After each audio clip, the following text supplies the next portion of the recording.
नमस्कार, म विष्णुहरि नमस्कार। घिमिरे। दूरबीन संवादमा यहाँहरू सबैलाई स्वागत छ।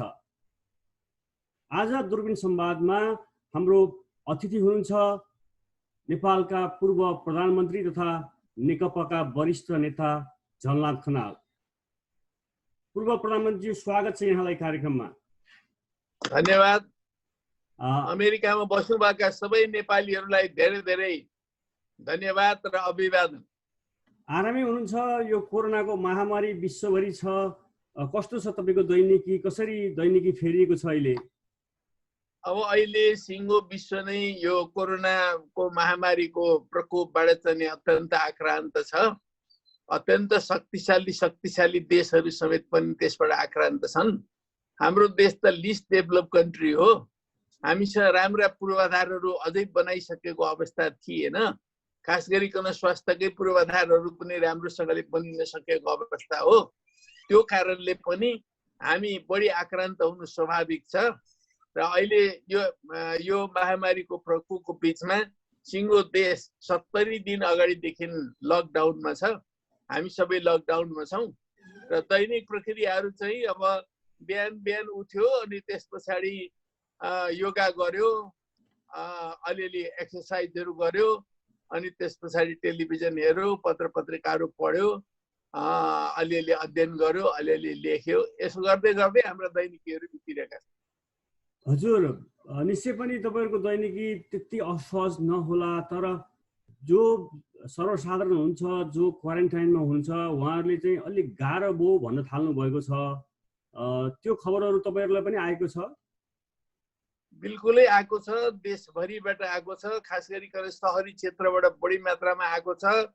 काठमाडौँबाट त झन् बढी आएको छ। उद्योग धन्दाका क्षेत्रबाट पनि यो कुरा आएको छ। शैक्षिक क्षेत्रबाट पनि आएको छ र कतिपय ठाउँहरूमा अलिअलि उल्लङ्घनका घटनाहरू पनि घट्न थालेका छन्। त्यो कारणले सरकारले गम्भीरतापूर्वक सोच्नु पर्ने र अब फर्दर स्टेपहरू के हुन सक्छन् भन्ने बारेमा अलि राम्रो सीमावलोकन गरेर अगाडि बढ्नुपर्ने अवस्था सिर्जना भएको छ। हजुर, निश्चय पनि यो लकडाउन पछि जुन हामीले क्वारेन्टाइन बनाएका छौँ, यो चाहिँ यातना गृह जस्तो भयो भन्ने पनि छ। अनि क्वारेन्टाइनमै बसेका मान्छेहरूले आत्महत्या गरे भन्ने छ। त्यसमा सरकार अलिकति संवेदनशील नभएको हो?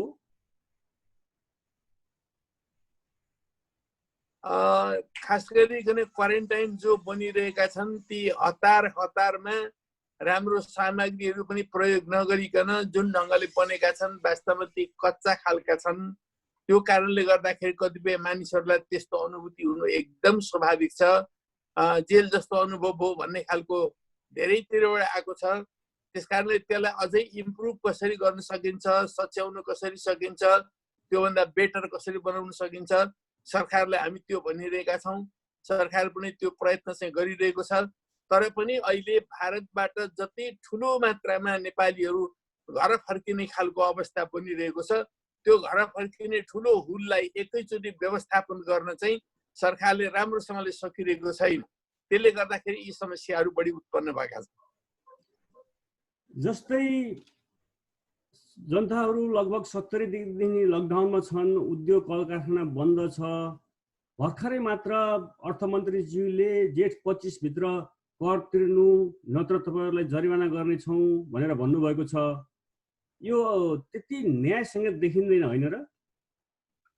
त्यसबारेमा उद्यमीहरूले पनि प्रश्नहरू उठाएका छन्। वास्तवमा लकडाउनको अवधिमा सबैलाई सङ्कट छ, उद्यमीहरूलाई पनि सङ्कट छ। उनीहरूको उत्पादन नै भइरहेको छैन। त्यो कारणले गर्दाखेरि उनीहरूले कर तिर्नै पर्ने बाध्यता खडा गर्यो भने वास्तवमा अन्याय भएको हुन्छ। त्यो बारेमा अर्थमन्त्रीले गम्भीरतापूर्वक सोच्नुपर्छ र उद्यमीहरूलाई कसरी सुरक्षित गर्ने, उद्यमीहरूलाई कसरी प्रोत्साहित गर्ने, अहिलेका सङ्कटहरूबाट कसरी पार लगाउने भन्ने कुरामा नयाँ उपाय ननिकालिकन हुँदैन। तपाईँ नेकपाको जिम्मेवार नेता हुन्छ, वरिष्ठ नेता हुनुहुन्छ, यस्तो संवेदनशील विषयमा छलफल हुँदैन पार्टीभित्र?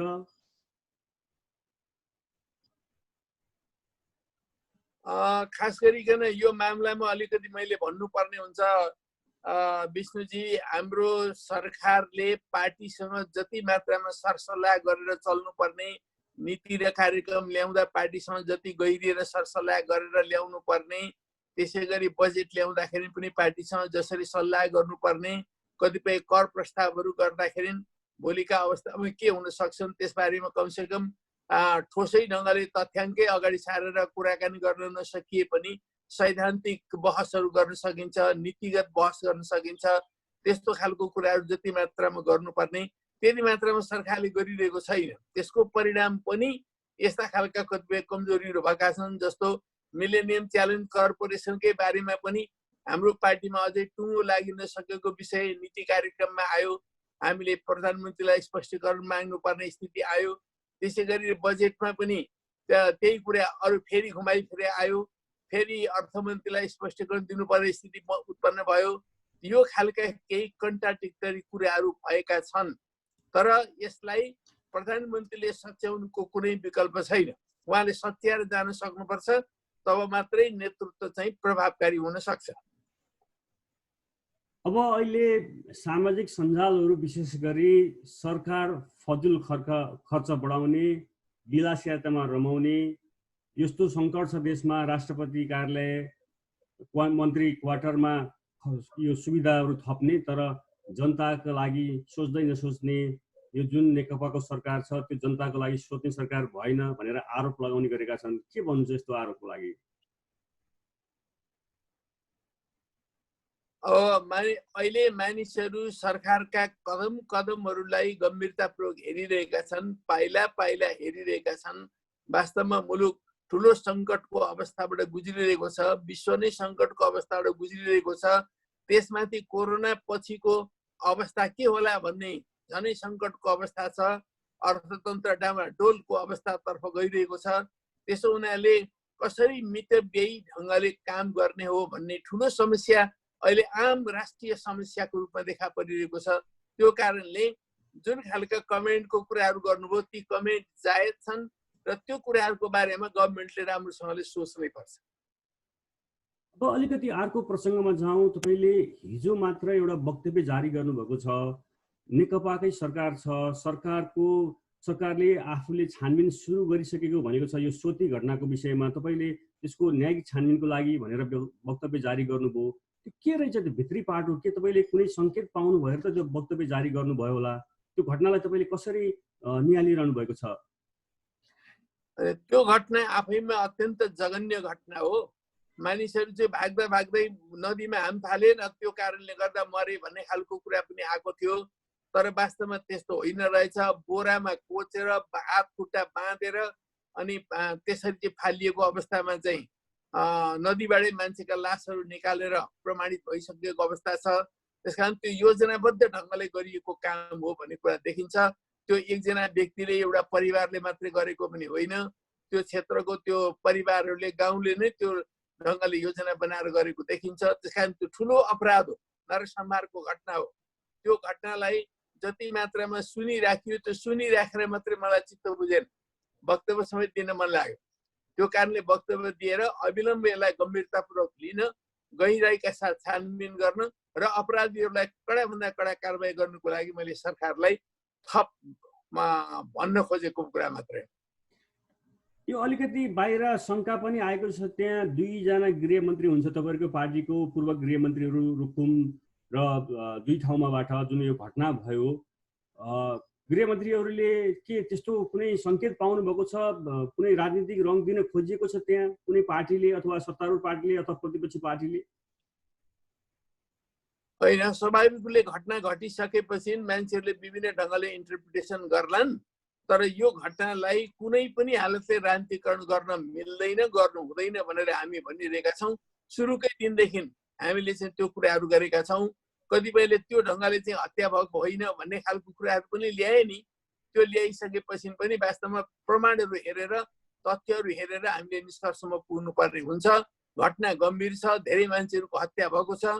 वास्तवमा भागेर खेदेर लखेटेर हाम फालेर हत्या भएको भए पनि त्यो हत्या नै हो, र चाहिँ तिनीहरूलाई मारेर त्यहाँ फ्याँकिएको भने हत्या नै हो।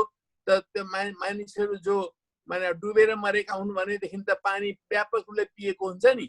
त्यो लासको पोस्टमार्टम गर्दाखेरि पनि यी सब कुराहरू थाहा हुन्छन्।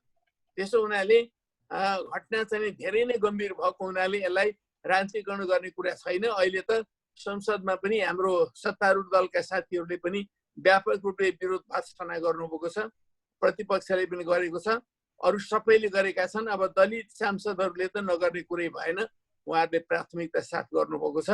त्यो कारणले अहिले सबैकै सामूहिक रूपले नै विरोध भएको छ भन्ने मलाई लाग्छ। यत्रो विरोध हुँदा पनि सरकारले यो न्यायिक आयोग अथवा संवैधानिक यो संसदीय सर्वदलीय कमिटी बनाउनलाई किन ढिलाइ गरिरहेको छ त? अब त्यो चाहिँ सरकारले गम्भीरताबाट सोच्नुपर्छ। वास्तवमा चाहिँ अब सहसचिवको नेतृत्वमा बनाएको छ, त्यस्तै अब के अरे प्रहरीको पनि बनाएको छ। ती कुराहरूले तिनीहरूले काम त गर्दैछन् आफ्नो ढङ्गले, सकारात्मक ढङ्गले नै काम गर्लान् तिनीहरूले पनि, तर उच्च स्तरबाटै जानुपर्ने आवश्यकता छ भन्ने कुराहरू देखिन्छ। त्यति ठुलो घटना भएको कारणले गर्दाखेरि पनि सरकारले चाहिँ अलिक दृढतापूर्वक, अलिक गम्भीरतापूर्वक सोच्नुपर्ने स्थिति छ। म अब अर्को विषयतर्फ प्रवेश गर्छु। तपाईँ पूर्व प्रधानमन्त्री पनि हुनुहुन्छ। यो नेपाल र भारत बीचको सीमा विवाद नयाँ होइन, तर अहिले अलिकति गम्भीर मोडमा पुगेको छ। सरकारले नयाँ संविधान, नयाँ नक्सालाई संविधानमा समावेश गर्नको लागि संविधान संशोधनको प्रस्ताव पनि पेश गरेको छ र प्रतिपक्षी दलहरूले पनि यही बेलामा सम्भवतः त्यो बार्गेनिङ गर्न हुनसक्छ, गैर राजनीतिक प्रतिवेदन पनि संसदमा पेश गरेका छन्। यी सबै घटनालाई तपाईँले कसरी नियालिरहनु भएको छ? अब हेर्नुहोस्, हाम्रो देशको सिमाना अहिले हामी चाहिँ नि 21औं शताब्दीको दोस्रो दशक पार गर्दाखेरि पनि अहिलेसम्म वैज्ञानिक रूपले रेखाङ्कन गर्न सकेका छैनौँ। यो आफैमा दुःखद पक्ष हो। संसारका अरू मुलुकहरू कहाँ कहाँ कुन कुन उचाइमा पुगिसके, हामीले आफ्नो सीमाङ्कनसम्म पनि गर्न सकेका छैनौँ। त यो समस्या अहिलेदेखिको होइन, धेरै लामो कालदेखि यो रहिरहेको समस्या हो। खास गरिकन त्यो लेम्पियाधुरा, लिपुले, कालापानी हाम्रो भूभाग चाहिँ अर्काको कब्जामा छ भन्ने कुराको जानकारी 46 सालभन्दा अगाडि आम मासलाई थिएन। केही साथीभाइहरूलाई रहेछ, त्यति बेलाका दार्चुलाका साथीभाइहरूलाई रहेछ, प्रेमसिंह धामी लगायतका साथीहरूलाई रहेछ, र त्यो ठाउँमा गएर काम गर्ने कतिपय कर्मचारीहरूलाई पनि रहेछ। कहिले कोही जनगणना गर्न गए, कोही त्यहाँ सिडिओ भएर बसे, कोही मालपोत अधिकृत भएर बसे, उनीहरूलाई चाहिँ थाहा पत्तो रहेछ। तर आम रूपमा त्यो जानकारी 46 सालभन्दा अगाडि भएन। 46 सालको परिवर्तन पछाडि म पहिलो पटक मन्त्री भएँ। मन्त्री हुने बित्तिकै चाहिँ टनकपुरको काण्ड आयो। त्यो टनकपुरको काण्ड आएपछि त्यति बेला भारतले टनकपुर ब्यारेजको लेफ्ट एफ्लक्स बन्ड चाहिँ नि नेपालको भूभागमा ल्याएर बनाउन थालिरहेको थियो। त्यो आपत्तिजनक कुरा भएको हुनाले मैले त्यति बेलाका प्रधानमन्त्री किशनजीलाई भने त्यो तुरन्त रोक्न लगाउनु पर्यो। जबसम्म दुई देश बिचमा एउटा अन्डरस्ट्यान्डिङ हुँदैन, एउटा सम्झौता हुँदैन, त्यस बेलासम्म यो बनाउन पाइँदैन। कसरी गर्ने भन्ने बारेमा सहमति नगरिकन जबरजस्त बनाउने कुरा राम्रो भएन भनेपछि त्यो रोकियो। त्यस पछाडि बल्ल हामीले महाकालीको बारेमा अध्ययन सुरु गर्यौँ। मैले नै सुरु गरेँ र त्यो सुरु गर्ने सिलसिलामा चाहिँ नि महाकालीको शिर कहाँसम्म छ भन्दाखेरि त हाम्रो त लिम्पियाधुराबाट महाकाली आउँदो रहेछ। लिम्पियाधुरासम्म हाम्रो चाहिँ सुगौली सन्धिले दिएको सिमाना भनेको त्यो हो। तर ती क्षेत्रहरूमा चाहिँ भारतीय के अरे मिलिटरी मिसन आएर, मिलिटरी पोस्ट आएर चाहिँ बसेको रहेछ भन्ने कुरा जानकारी भयो। त्यो जानकारी भएपछि हामीले पहिले नै संसदबाट समेत विशेष समिति गठन गरेर दुई पटक चाहिँ त्यो ठाउँमा भ्रमण समेत गरियो। त्यो मिलिटरी क्याम्पमा समेत म पुगेको छु। त्यहाँ पुगेर हामी आयौँ, फर्केर आयौँ। त्यत्रो स्थितिमा सबै पहिलो पटक यसो देख्ने बित्तिकै पनि के लाग्छ भने लिम्पियाधुरा नै महाकालीको मुख्य स्रोत हो, त्यसको शिर हो, र त्यहाँबाट बग्ने नदी जुन छ त्यो नदी नै मुख्य नदी हो। माथि लिपु लेकबाट पनि अर्को नदी आउँछ। त्यो नदी र अनि लिम्पियाधुराका बिचमा 3टा गाउँ छन्, नापी, कुटकुटी र गुन्जी भन्ने गाउँ। ती गाउँहरू अहिले सबै उजाड बनाइसकिएको छ। र त्यो लिपु लेकबाट आउने नदी भन्दाखेरि पनि पूर्वपट्टिको बगरमा चाहिँ नि इन्डियन मिलिटरी मिसन बसेको छ। र हाम्रो माथि पहाडको कतिपय भूभाग, टिङ्कर भन्ज्याङदेखि लिएर कतिपय भूभागलाई समेत उनीहरूले कब्जा गरेका छन्। र त्यो बगरभन्दा दाहिनेपट्टि यता पूर्वपट्टि एउटा सानो तिरतिरे पानी उम्रेको छ। त्यो तिरतिरे धारोलाई चाहिँ वास्तवमा महाकालीको मूल हो भनेर देखाउने गर्दा रहेछन्। अहिले पनि इन्डियन मिडियाहरूले त्यो खालको कुराहरू गरिरहेका छन्। यो लज्जास्पद कुरा हो। त्यस बेलादेखि कब्जा भएको थियो र हामीले त्यस बेलादेखि नै यो आवाज उठायौँ। अब उड्दै उड्दै अहिले सिङ्गो राष्ट्र त्यसमा सचेत भएको छ, बुद्धिजीवीहरू सचेत भएका छन्, विशेषज्ञहरू सचेत भएका छन्, हाम्रा सीमाविदहरू आदिहरू सबै सचेत भएका छन्। सिङ्गो सबै राजनीतिक पार्टीहरूमा समेत एउटा एकमतो भयो र अहिले आएर हामीले लिम्पियाधुरा, कालापानी, लिपुलेक नेपालको हो, यो नेपालको भूभाग हो र यहाँसम्मको नक्सा हामीले नयाँ बनाउनु पर्छ भनेर नक्सा समेत बनाउने काम गरेका छौँ। यो सम्म एउटा महत्त्वपूर्ण उपलब्धि हो, एउटा स्टेप, सकारात्मक स्टेप हो। तर यति नै फाइनल होइन। अब हामीले कसरी जग्गा लिने भन्ने चाहिँ मुख्य कुरा हो। हजुर, मैले त्यही प्रश्न खोज्दै थिएँ। हामी नक्सा चाहिँ जारी गर्यौँ, यो निकै सकारात्मक हो। अब संविधानमा पनि त्यसलाई उल्लेख गर्दैछौँ। विभिन्न कालखण्डमा त्रुटिहरू भए, त्यो त्रुटि अहिले सचिएको छ। अब नक्सा हामीसँग हुने, तर भूमि उनीहरूसँग हुने सम्भावना पनि रहन्छ। हामीले भूमि प्राप्त गर्नलाई कसरी हामी गर्न सक्छौँ? अब यसको निम्ति हामीले एउटा नयाँ प्रक्रियाको थालनी गर्नुपर्छ। अहिलेसम्म हामी पोलिटिकल कुराहरू मात्रै गरिरहेका थियौँ। अब हामीले डिप्लोमेटिक ढङ्गले जानुपर्छ। हाम्रा तथ्यहरू हामीले जम्मा गर्नुपर्छ। त्यो बेला चाहिँ सुगौली सन्धि लगायतका त्यस बेलादेखि यतातिर भएका सबै सन्धिका प्रारूपहरू हामीले भेला गर्नु पर्यो। त्यहाँदेखि यहाँसम्म उहिलेको ब्रिटिस इन्डियाले प्रकाशित गरेकादेखि लिएर सबै नक्साहरू हामीले सङ्कलित गर्न सक्नु पर्यो। त्यो ठाउँमा त्यहाँका नापी, गुन्जी, कुटी भन्ने गाउँहरू जुन थिए, ती गाउँका मान्छेले मालपोत कहाँ तिर्थे, ती मालपोत तिरेका चाहिँ पत्रहरू अहिले पनि पाइँदा रहेछन्। ती कुराहरूको हामीले व्यापक खोजी नीति गर्नु पर्यो। त्यति मात्र होइन, 18 सालमा चाहिँ त्यहाँनिर जनगणना समेत भएको रहेछ। त्यो जनगणनाको रिपोर्टहरू हामीसँग छ। ती कुराहरू भेला गर्नु पर्यो। अनि त्यस पछाडि त्यहाँ पहिला हाम्रो सुरक्षा चौकी समेत पनि रहेछ। त्यो सुरक्षा चौकी कसरी हट्यो, हेल्थ पोस्ट रहेछ, हेल्थ पोस्ट कसरी हट्यो, यसरी यी सबै तथ्याङ्कहरू भेला गरेर नेपाल चाहिँ बलियो भएर बस्नु पर्यो नम्बर 1 मा।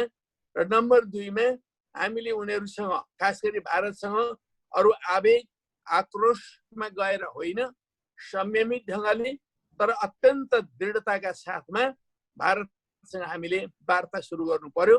त्यो वार्ता प्रधानमन्त्री लेभलमा पनि हुन सक्छ, त्यो वार्ता विदेश मन्त्रीको लेभलमा पनि हुन सक्छ, त्यो वार्ता सचिव लेभलमा पनि हुन सक्छ। त्यो ढङ्गले हामीले वार्ता प्रक्रियालाई, औपचारिक वार्ता प्रक्रियालाई अगाडि बढाउनु पर्यो। अनौपचारिक क्षेत्रमा पनि हामी ट्र्याक 1, ट्र्याक 2, ट्र्याक 3 भन्छौँ नि, ती ट्र्याकबाट पनि हामीले चाहिँ नि आफ्ना प्रयत्नहरूलाई अगाडि बढाउनु पर्छ। भारतीय जनताभित्रै जनमत पनि निर्माण गर्ने हिसाबले हामीले जानुपर्छ। तथ्यहरूको आधारमा सत्य पत्ता लगाऊ। कसैले पनि आवेग र आक्रोशका आधारमा जानुपर्ने जरुरत छैन। कसैले पनि एकले अर्काको जमिन हडप गर्ने कुरा होइन। तर जे हो सुगौली सन्धि हो, सुगौली सन्धि भएको सारा इन्टरनेसनलले पनि स्थापित चिज हो। सुगौली सन्धिले जे भन्छ त्यसका आधारमा जाउँ भनेर हामीले चाहिँ भनेर यो ढङ्गको एउटा डिप्लोमेटिक लडाईँ चाहिँ हामीले सुरु गर्नुपर्ने अवस्था छ। यो वार्ताको प्रक्रिया चाहिँ किन ढिलाइ भइरहेको छ त? अब यसमा सरकारले आफ्नो प्रयत्नलाई उच्च स्तरबाट अगाडि बढाउनु पर्छ, सक्रियताका साथ यसमा लाग्नुपर्छ। अब एक पक्षले मात्रै वार्ता गर्छु भनेर हुँदैन, दुवै पक्ष तयार हुनु पर्यो।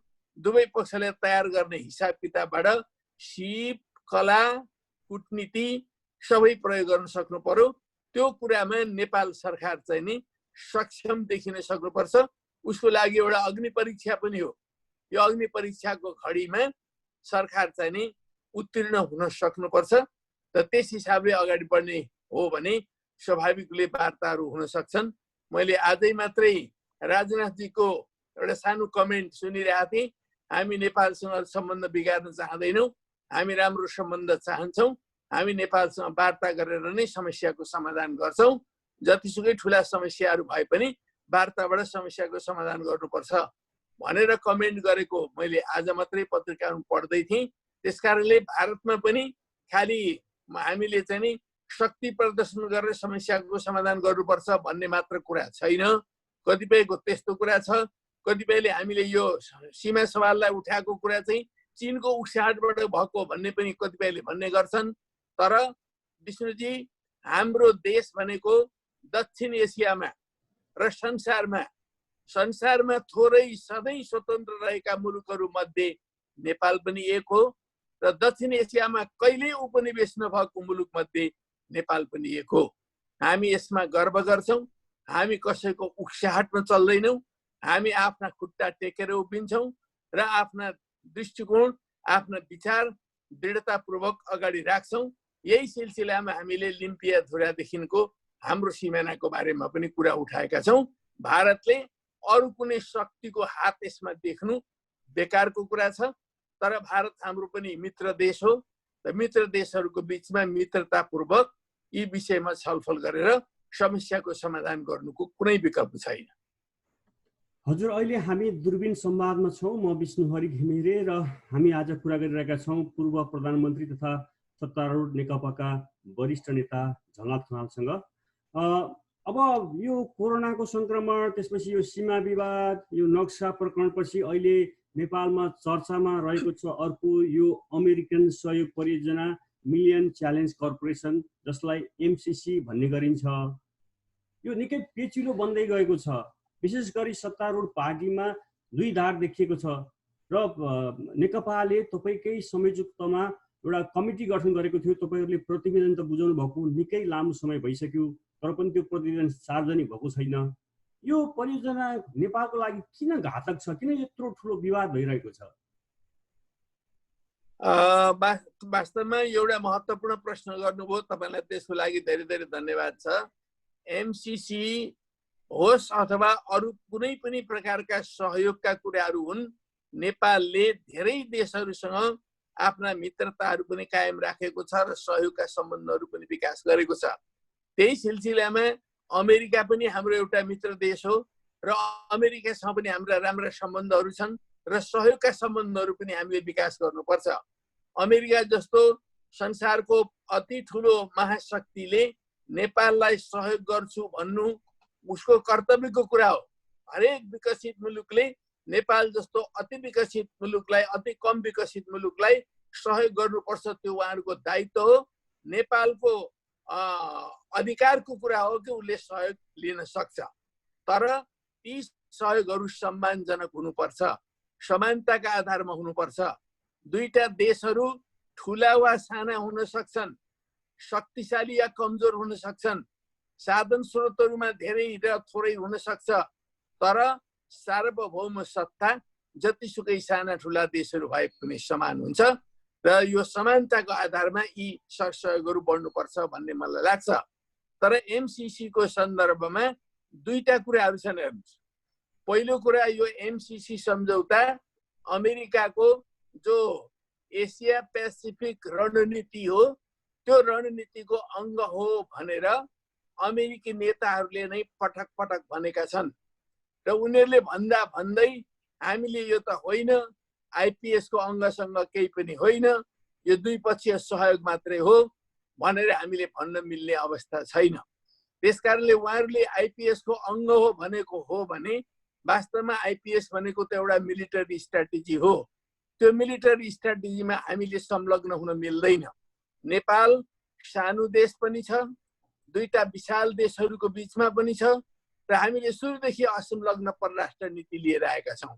हामी कुनै पनि सैनिक गुटहरूमा, कुनै पनि स्ट्र्याटेजिक गुटहरूमा संलग्न हुन चाहदैनौँ, संलग्न हुन हामी सक्दैनौँ। हाम्रो औकातले पनि भ्याउँदैन, हाम्रो मूल्य र मान्यताले पनि त्यसलाई दिँदैन। त्यसो हुनाले आइपीएस को अङ्ग हो, त्यो लिँदाखेरि आइपीएस को अङ्ग बनिन्छ भने हामी त्यसलाई लिन सक्दैनौँ, नम्बर 1। नम्बर 2, यो जुन सम्झौता छ, यो सम्झौता भित्र नै धेरै यस्ता पक्षहरू छन् जसले नेपालको सम्मानमा चोट पुर्याउँछ, नेपालको सार्वभौम सत्तामा चोट पुर्याउँछ, नेपालको स्वतन्त्रतामा चोट पुर्याउँछ। त्यस्ता प्रावधानहरू यसमा राखिएका छन्। विष्णुजी, यो सम्झौतालाई टक्क पल्टाएर हेर्नुभयो भने पहिलो पेजमा नै के देख्नुहुन्छ भने नेपालको तर्फबाट चाहिँ अर्थमन्त्रीले सही गरेका छन्, अमेरिकाको तर्फबाट चाहिँ एउटा कर्मचारीले सही गरेका छन्। प्रोटोकल त मिलाउनु पर्यो नि, प्रोटोकल मात्र पनि मिलाइएको छैन। हेर्नुहोस्, अमेरिका जस्तो देशले नेपाल जस्तो एउटा अति कम विकसित देशसँग सम्झौता गर्दा कम्तीमा पनि प्रोटोकल त मिलाउनु पर्थ्यो। एउटा धरहराको टुप्पोमा उभिएको छ, एउटा चाहिँ नि तल फ्लोरमा चाहिँ बसेर सही गरे जस्तो अवस्था छ। यस्ता थुप्रो प्रावधानहरू छन्। ती प्रावधानहरूको कारणले यसलाई पुनः हामीले वार्ता गर्नुपर्छ। पुनः वार्ता गरेर ती अपमानजनक जुन चाहिँ पक्षहरू छन् त्यसलाई हटाउनुपर्छ। र यो दुईटै कुरा, एउटा आइपिएस को अङ्ग होइन भने यो अङ्ग होइन है। अमेरिकन नेताहरूले जुन बेलामा जे भनेका भए पनि वास्तवमा फाइनल कुरा के हो भन्दाखेरि आइपिएस को अङ्ग होइन, हामीले नेपाललाई दिएको सहयोग हो भनेर अमेरिकाले भन्छ। त्यसरी लिखित रूपमा हामीलाई दिन्छ र यी अपमानजनक जो सम्झौतामा रहेका प्रावधानहरू छन् ती प्रावधानहरूलाई सच्याउँछ भने हामीलाई यो सहयोग लिन केही आपत्ति छैन। तर नेपालको स्वाभिमानमा चोट पुग्ने गरिकन, नेपालको सार्वभौमसत्तामा चोट पुग्ने गरिकन कुनै पनि प्रकारको सहयोग लिनु उपयुक्त हुँदैन। किनभने 50 करोड भन्दा नेपालको स्वतन्त्रता धेरै प्रिय छ, धेरै मूल्यवान छ। 50 करोड डलर भन्दा नेपालको स्वाभिमान, नेपालको सार्वभौमसत्ता धेरै मूल्यवान छ। त्यसो हुनाले हामीले यी कुराहरूलाई ध्यानमा राखेर यसबारेमा बहस गरिरहेका छौँ। यहाँ पार्टीले कार्यदल समेत पनि बनायो, त्यो कार्यदलले रिपोर्ट दिइसकेको छ। हामी पटक पटक भनिरहेका छौँ, मैले नै भनिरहेको छु कमरेड केपी ओलीलाई र कमरेड प्रचण्डलाई, चाँडोभन्दा चाँडो पार्टी कमिटीको बैठक बोलाउनुहोस्, स्थायी कमिटीको बैठक बोलाउनुहोस् अथवा सचिवालयको बैठक बोलाउनुहोस्।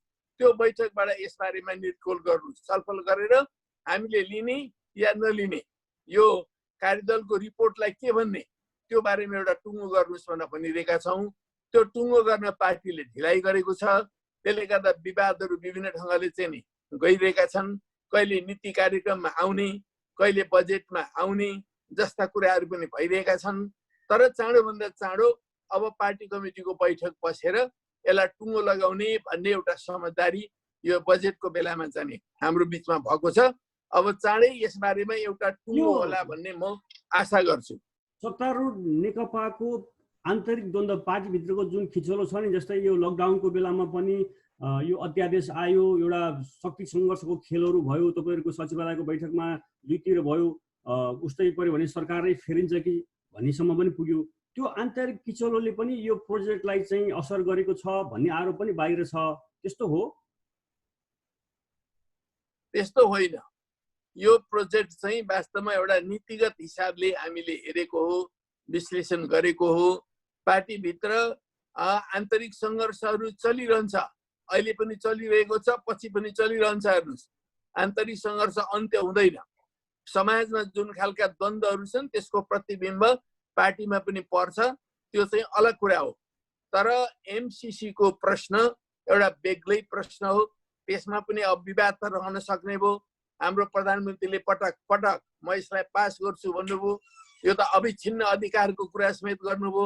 अघिल्लो सरकारले गरेको हुनाले यसलाई कुनै हालतले पनि पास गर्नुपर्छ भन्ने खालको कुरा पनि गर्नुभयो। र हामी उहाँलाई के प्रश्न गरिरहेका छौँ भने अविच्छिन्न अधिकारकै मात्रै कुरा गर्ने हो भने हामीले 1950 को सन्धिलाई पुनरावलोकन गर्नुपर्छ। किनभने पहिलाको सरकारले गरेकै हो, अविच्छिन्न अधिकार हुन्छ भने त त्यो त मान्नु पर्यो। 1965 को सन्धिलाई किन हामीले परिवर्तन गर्ने? ब्रिटिसहरूसँग भएको सन्धिलाई हामीले किन परिवर्तन गर्ने? हाम्रा चाहिँ अघिल्ला सरकारहरूले गरेकै हो। टनकपुर काण्ड भयो, टनकपुर सम्झौता भयो, त्यो सम्झौतालाई किन विरोध गर्ने? तर कुनै पनि सरकारले त्योभन्दा अगाडिका सरकारले गरेका राम्रा कामहरूलाई अविच्छिन्न अधिकारको रूपमा लिन्छ। तर कुनै कमी छ, कमजोरी छ भने त्यसलाई सच्याउन सक्छ। आफूले गरेकोलाई पनि उसले सच्याउनु पर्छ, विगतकाहरूले गरेको पनि सच्याउनु पर्छ। हरेक संस्थामा त्यस्तै हुने गर्छ। संस्थाहरू अविच्छिन्न अधिकारवाला संस्थाहरू हुन्छन्, गभर्मेन्ट पनि अविच्छिन्न अधिकारवाला संस्था हो, अरू पनि कयौँ संस्थाहरू अविच्छिन्न अधिकारवाला संस्थाहरू हुन्छन्। तर तिनीहरूले विगतमा जे भएको छ सबै कुरा ठिक छ भनेर हिँड्दैनन् र उनीहरूले सच्याउनु पर्ने आवश्यकता छ भने सच्याउँछन्। त्यसै गरी हामीले एमसिसी को बारेमा पनि क्रिटिकली हेर्दाखेरि चाहिँ त्यसमा कमी कमजोरीहरू देखेका छौँ। त्यो कमी कमजोरीलाई हटाउन सकिन्छ र हटाएपछि चाहिँ ओके हुन्छ भने हामी हटाएर लिन हामी तयार छौँ। त्यो नहटाएसम्म चाहिँ त्यसलाई स्वीकृत गर्न सकिँदैन। तर प्रधानमन्त्रीले यो अधिकार संसदलाई छोडिदिउँ, संसदमा भोटिङमा जाउँ, त्यसपछि संसदले जे निर्णय गर्छ त्यही हुन्छ भनेर पनि भन्नुभएको छ, भन्ने आएको छ। त्यो के स्वीकार्य हुन्छ?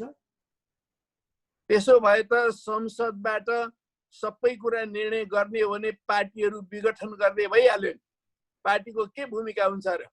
यो पार्टी तन्त्र हो, बहुदलीय व्यवस्था हो। पार्टीको भूमिका हुन्छ, पार्टीले नीति निर्माण गर्नुपर्ने हुन्छ, पार्टीले कार्यक्रम बनाउनु पर्ने हुन्छ, पार्टीले सरकार बनाउनु पर्ने हुन्छ। कतिपय विकसित देशमा जस्तो ब्रिटेनमा भन्नुहोस्, पहिले सुरुमा संसद बन्यो, संसदले त्यहाँका पार्टीहरू बनायो। तर हाम्रो देशमा पहिला पार्टी बन्यो, पार्टीले सङ्घर्ष गर्यो, दशकौं सङ्घर्ष गर्यो। त्यो सङ्घर्ष गरेर अनेकन त्याग गरेर, बलिदान गरेर अनि लोकतन्त्र ल्यायो। त्यो लोकतन्त्र मार्फत निर्वाचन गरेर संसद बन्यो। त्यसकारण यहाँ पार्टीले संसदलाई सञ्चालन गर्छ, संसदले पार्टीलाई सञ्चालन गर्ने होइन। संसदले निर्णय गर्नुपर्छ, तर पार्टीले आदेश दिएर, पार्टीले निर्देश दिएर, पार्टीले एउटा वातावरण निर्माण गरेर संसदले निर्णय गर्छ। त्यसो हुनाले प्रधानमन्त्रीले त्यसो भन्नुहुन्छ जस्तो मलाई लाग्दैन। तर भन्नुभयो भने उल्टा बाटो हुन्छ। उल्टा बाटो हुन्छ, त्यसले ठुलो दुर्घटनातर्फ लान्छ। पार्टी व्यवस्थालाई त्यसले चाहिँ नि नराम्रो ढङ्गले एउटा चाहिँ अव्यवस्थित बनाउने दिशातर्फ जान्छ। त्यसो गर्नु हुँदैन, त्यसो नगर्नु होला भन्ने म आशा गर्छु। अब यही पार्टीतर्फै जाउँ, नेकपा अब अहिले सबैभन्दा ठुलो दल, दुईटा दल एकीकरणपछि नेकपा बन्यो। यो जुन पार्टी एकीकरणको जुन प्रक्रिया छ त्यो अझै पनि पूर्ण हुन सकेको छैन। किन अलमल भइरहेको छ? वास्तवमा पार्टीलाई अहिले जुन ढङ्गले महत्त्व दिनु पर्थ्यो, प्राथमिकता दिनु पर्थ्यो, पार्टीका कामलाई अगाडि बढाउनु पर्थ्यो, त्यो कुरा हुन सकिरहेको छैन। कमरेड केपी ओली प्रधानमन्त्री हुनुभयो, अध्यक्ष पनि हुनुभयो, तर पार्टी कमिटीका बैठकहरू उहाँ बोलाउनुहुन्न। पार्टी कमिटीका बैठकहरू नबोलाएपछि पार्टीका गतिविधिहरू चाहिँ अगाडि बढ्न सकिरहेका छैनन्। वास्तवमा हामीले पार्टी एकीकरणको जुन काम हो, त्यो एकीकरणको कामलाई प्राथमिकता दिएर त्यसलाई टुङ्ग्याउनु पर्ने कुरा हो। अझै अजगर अरगज बनेको छ। यद्यपि आधारभूत रूपले हामीले पार्टी एकीकरण गर्यौं, जनवर्गीय सङ्गठनहरू पनि आधारभूतले एकीकरण भएका छन्। तर अझै कतिपय जिल्लाहरूमा कुरा मिलेको छैन। कतिपय जनवर्गीय सङ्गठनहरूलाई हामीले एकीकरण गरिसकेका छैनौँ। यो चाहिँ एउटा एक खालको एउटा अकर्मण्य स्थिति छ। त्यसैमा लकडाउन थपियो। त्यो लकडाउनले गर्दाखेरि अहिले पार्टीका गतिविधिहरू हाम्रा मात्रै होइन, अरूका पनि शून्य जस्तै भएका छन्।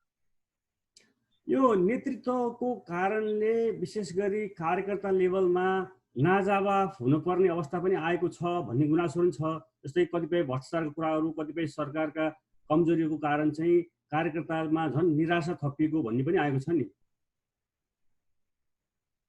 अब सरकार जुन ढङ्गले सञ्चालित भइरहेको छ त्यसमा विभिन्न खालका घटनाक्रमहरू आएका छन्। भ्रष्टाचारका कतिपय काण्डहरू पनि यो भएको छ, ऊ भएको छ भन्ने चर्चा भएको छ। तर ती कुराहरूमा यथोचित रूपले छानबिन गर्ने, क्लियरेन्स गर्ने जस्ता कामहरू हुन सकेका छैनन्।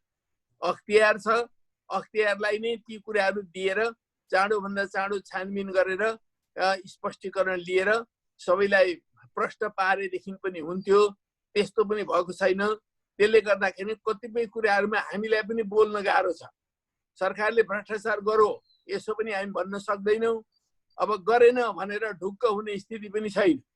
त्यो खालको अवस्था छ र सरकारले जसरी बोलीमा भनिरहेको छ नि, हामी जिरो टलरेन्स गर्छौँ, त यो कुरा त ठिक छ। त्यो जिरो टलरेन्सको नीति वास्तवमा व्यवहारमा लागू गर्नु पर्यो, व्यवहारमा देखाउन सक्नु पर्यो, तब मात्रै हुन्छ।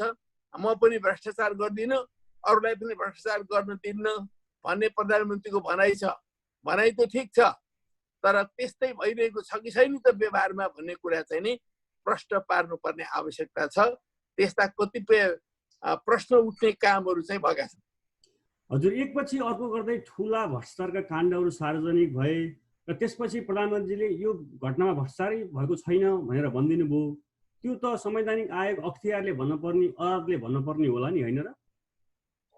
अब ती चिजहरुमा निश्चय पनि हामीसँग त्यस्ता संस्थाहरू छन्।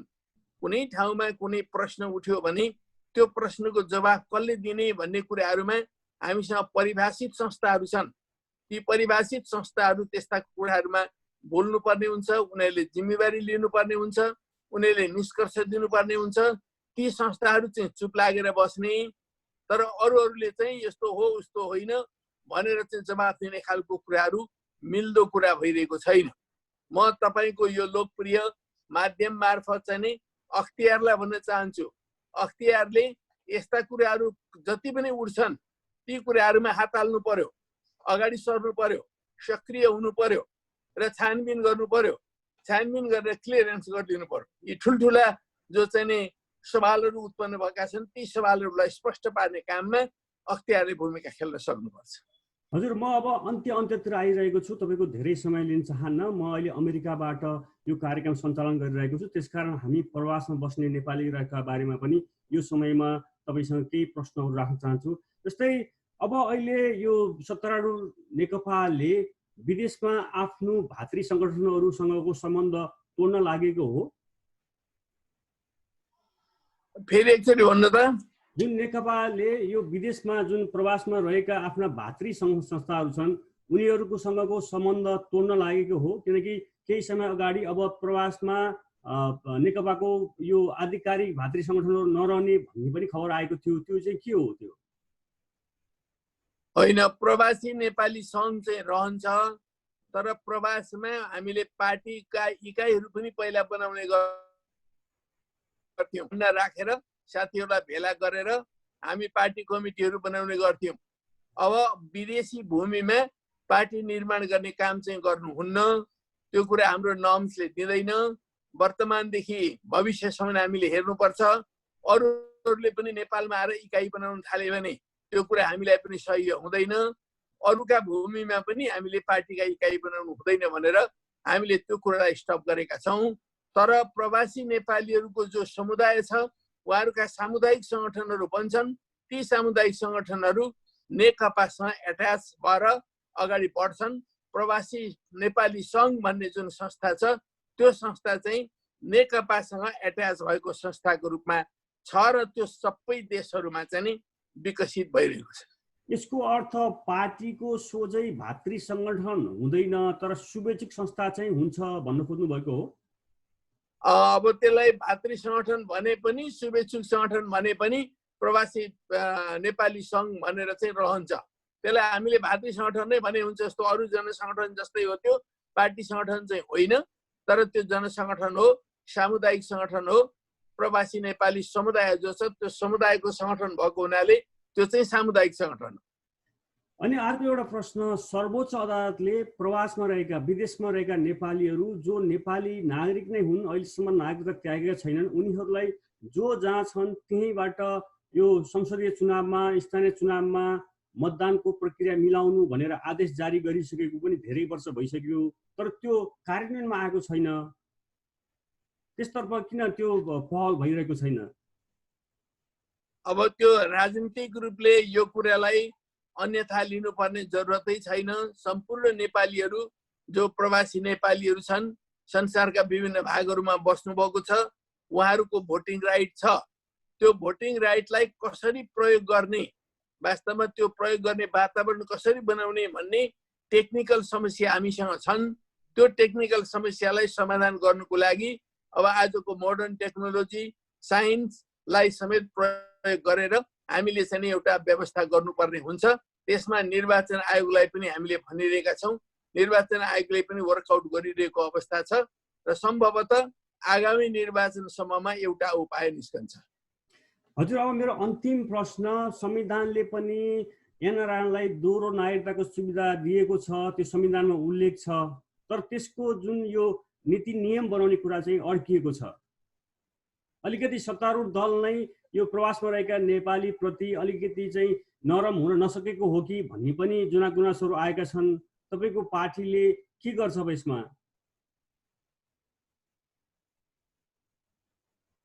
हामीले सम्पूर्ण प्रवासी नेपालीहरू जो नेपालकै नागरिकता मात्र भएका पनि हुनुहुन्छ, अरू देशका नागरिकता लिएका पनि हुनुहुन्छ, अब दोहोरो नागरिकता भएकाहरू पनि हुनुहुन्छ।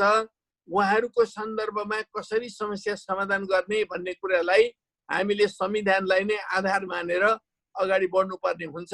संविधानले जे चिजलाई स्पष्ट गरिसकेको छ त्यसै आधारमा नीति र ऐनहरू बनाउनु पर्ने कुराहरू आवश्यक छन्, आवश्यक पर्छ। हामी ती कुराहरूलाई अगाडि बढाउनुको लागि दृढ प्रतिज्ञ छौँ। हजुर, संसदमा त्यही नीति नियमहरू बन्नमा अड्किरहेको छ अहिले। हो, त्यो बारेमा चाहिँ छलफल चलिरहेको छ, तर चाँडै एउटा टुङ्गोमा पुगेला भन्ने म आशा गर्छु। हजुर, धन्यवाद त्यसको लागि। हामी दूरबीन संवादमा थियौँ र अहिले दूरबीन संवादमा नेपालबाट पूर्व प्रधानमन्त्री तथा नेकपाका वरिष्ठ नेता झलनाथ खनाल हुनुहुन्थ्यो। तपाईँले व्यस्त समयको बावजुद पनि हामीलाई समय दिनुभयो, त्यसको लागि धन्यवाद। नमस्कार। विष्णुजी, तपाईँलाई पनि धेरै धेरै धन्यवाद। तपाईँ अमेरिकाको पेन्सिल्भेनियाबाट मसँग अहिले कुराकानी गर्दै हुनुहुन्छ। म अन्त्यमा के भन्न चाहन्छु भने अमेरिकाको टेक्ससदेखि लिएर मिनियापोलिससम्म, लस एन्जलसदेखि लिएर न्युयोर्कसम्मका सम्पूर्ण प्रवासी नेपाली दाजुभाइ दिदीबहिनीहरू जो अमेरिकामा बस्नुभएको छ, तपाईँहरू पनि महामारीका विरुद्ध लड्दै हुनुहुन्छ। बडो होसियारीपूर्वक लड्नुहोस्, घरमा बस्नुहोस्, सुरक्षित हुनुहोस् र महामारीका विरुद्ध लडेर आफूलाई सुरक्षित गर्न सक्नुहोस् र साथसाथै प्रवासी नेपालीहरूलाई एकताबद्ध बनाएर धेरै अग्रगति प्रगतितर्फ अगाडि बढाउने, सिपकलाहरू सिक्ने र ती कुराहरूलाई लिएर भोलि नेपाललाई पनि समृद्धितर्फ अगाडि बढाउने कुराहरूमा योगदान गर्ने कुराहरूमा कोही पनि पछि नपर्नुहोस्। तपाईँहरूलाई धेरै धेरै अभिवादन, मेरो हार्दिक र क्रान्तिकारी अभिवादन। हजुर, नमस्कार। नमस्कार।